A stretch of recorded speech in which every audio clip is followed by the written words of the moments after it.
Tomorrow's South Carolina primary could predict the next Republican presidential nominee. The Palmetto State has been nearly flawless in predicting the eventual nominee since its first GOP primary in 1980. It failed just once in 2012 when voters picked Newt Gingrich over Mitt Romney. So what are the voters here thinking, and what matters to them most? I got a chance to talk to some of them earlier today. Safety, the economy, the debt. Those are very important things to me.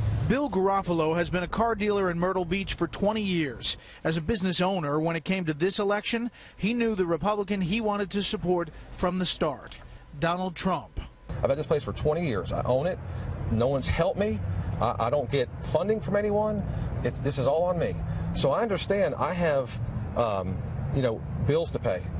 And if I had to borrow every week $5,000 or $10,000 every week to keep my doors open, I'm a failure, okay?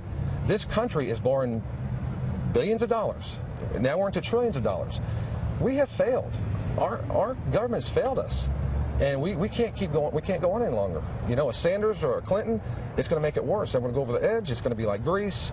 And we don't want that. I got kids, man. I got a 15-year-old son, a 19-year-old daughter. You know, I'm concerned about their future. We love South Carolina. Let's go. We finally have a guy that understands and has common sense and has problem-solving skills that I think could do a really good job, unlike what we've had with the establishment candidates. You're a car dealer. Yes. So he is your vehicle for this message, right? Right, exactly. Anti-establishment, anti-Washington. Sure. And all wrapped up in one. All wrapped up in one. Everything is a negotiation. Donald Trump is very strong when it comes to making deals and making negotiations. When he has his mind set on something, he goes at it 100%. And he doesn't do very well with no. And to me, that's a good thing. I think one of the most important issues is absolutely going to be safety. Megan Hannigan is a mother of two and manager at a clothing boutique. She's most concerned about security and gun rights. I have two little girls. I've got a 4-month-old and a 4-year-old, and so I want to be reassured that when they go to school that they are completely safe and taken care of.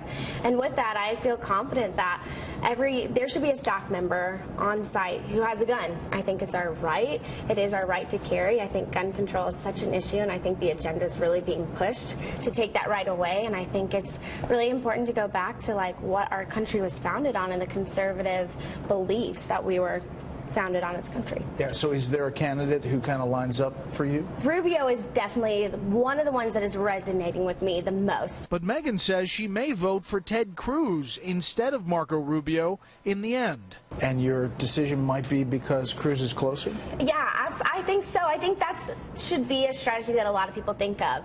Would you rather give your vote to somebody who's closest to being in first, or somebody that you want to bump up and is probably the closest they're going to get in second? That's the biggest one for me, is helping people to get it where they can have a great life and, maybe keep a little bit more of their paycheck so they can survive. John Ray is pastor of Legacy Church, and he's following the head-to-head polls very closely. I'm leaning but still unsure, and I'll decide when I'm in the booth.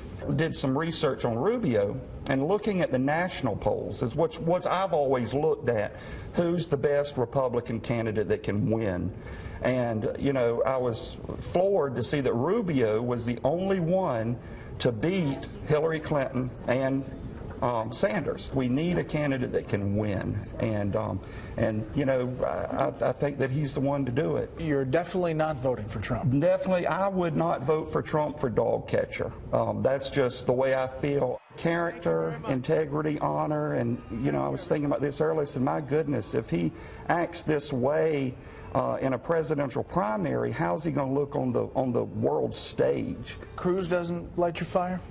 Cruz, and there again, that's where my dilemma came. About a week or so ago, I was maybe leaning towards Cruz. But then, after all of the allegations in Iowa and now things going on here in South Carolina, I don't know whether I believe it all or not, but where there's smoke, there's fire. I don't know that he could win the general election. With Rubio, if I vote for him, I will support him, It's one of these things, I'm not like, woohoo, Rubio. A lot of Trump supporters, they're sold. The economy and national defense are right there. I mean, that's absolutely the tops.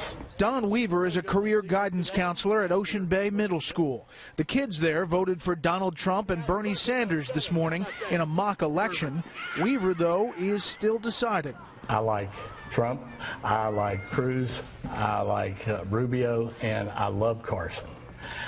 And I wish prior to last Saturday night's debate, or since then, I would like to just put them all in a blender and come out with one candidate, because I was very disappointed in what happened last week. It was not an opportunity for those of us that are trying to convince other voters to consider these candidates.